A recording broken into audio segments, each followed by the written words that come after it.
حضرت مسیح علیہ السلام نے اس کی بہت جگہ وضاحت فرمائی ہے کہ اپنے گناہوں کی ہمیشہ بخشش مانگتے رہنا چاہیے۔ آپ نے ایک مرتبہ فرمایا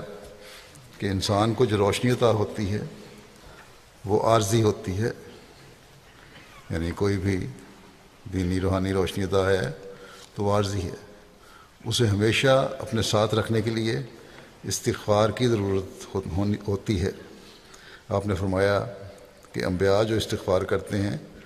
اس کی بھی یہی وجہ ہوتی ہے کہ وہ ان باتوں سے آگاہ ہوتے ہیں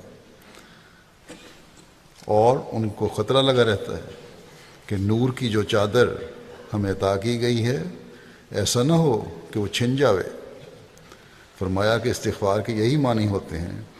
کہ موجودہ نور جو خدا تعالیٰ سے حاصل ہوا ہے وہ محفوظ رہے اور زیادہ اور ملے۔ اس کی تحصیل کے لیے فرمایا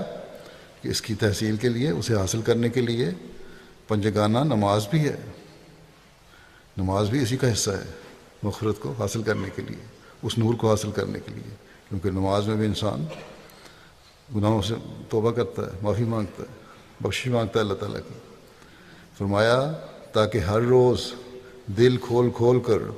خدا تعالیٰ سے مانگ لیوے۔ جسے بصیرت ہے وہ جانتا ہے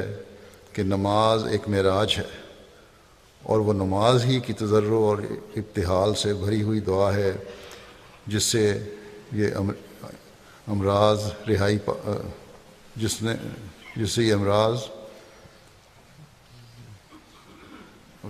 سکتے ہیں، جس سے یہ امراض سے رہائی پا سکتا ہے، یعنی روحانی اور جسمانی ہر قسم کے امراض کے لیے دعاؤں کی ضرورت ہے، اور دعاؤں میں استغفار کی ضرورت ہے، اور نماز بھی اسی کا حصہ ہے۔